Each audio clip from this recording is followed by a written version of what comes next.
ஒரு மகிழ்ச்சியான செய்தி. இதயம் நல்லெண்ணெயின் விலை லிட்டருக்கு ரூபாய் 105 குறைஞ்சிருக்கு.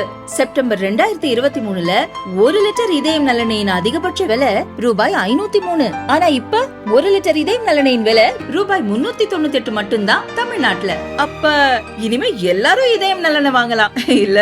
புதுச்சேரியில் பொங்கல் பண்டிகையை முன்னிட்டு பொங்கல் அங்காடி மற்றும் கிராம சந்தை திறப்பு விழா அரியாங்குப்பத்தில் நடந்தது. இதில் வட்டார வளர்ச்சி அலுவலகத்தில் உள்ள சுய உதவிக்குழுக்கள் தயாரித்த நவதானிய பொருட்கள், மளிகை பொருட்கள், துணிகள் உள்ளிட்டவற்றை விற்பனை செய்யும் அங்காடியை சபாநாயகர் செல்வம் திறந்து வைத்து பார்வையிட்டார்.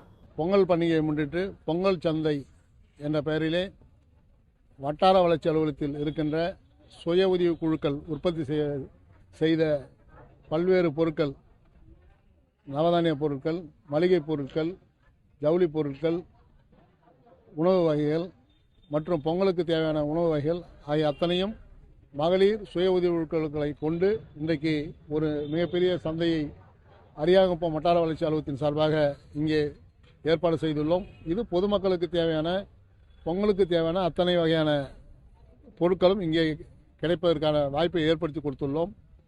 தீபாவளி பசார் போன்று இது பொங்கல் பசார் என்ற முறையிலே இன்றைக்கு வட்டார வளர்ச்சித்துறையின் மூலம் இதை சிறந்த முறையில் ஏற்பாடு செய்கிறோம். இதுக்கு மக்களுக்கு தேவையான அனைத்து விதமான பொருட்களும் நியாயமான விலையில், குறைந்த விலையில் கிடைக்கும். மக்கள் அனைவரும் இதை பயன்படுத்திக் கொள்ளுமாறு கேட்டுக்கொள்கின்றேன்.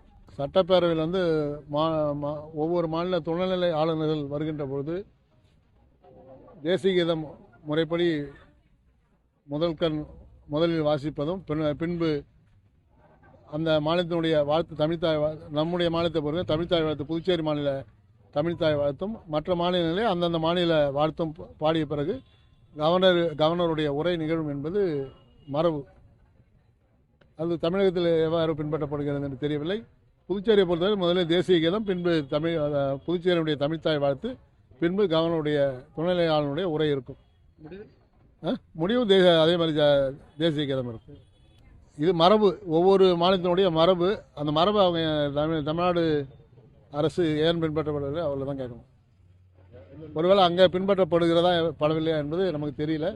நம்முடைய சட்டப்பேரவையினுடைய விதிகளின்படி நம்ம முதலில் தேசிய கீதமும், பின்பு தமிழ்தாய் வாழ்த்தும், அதன் பிறகு கவர்னருடையும் நடைபெறும் என்பது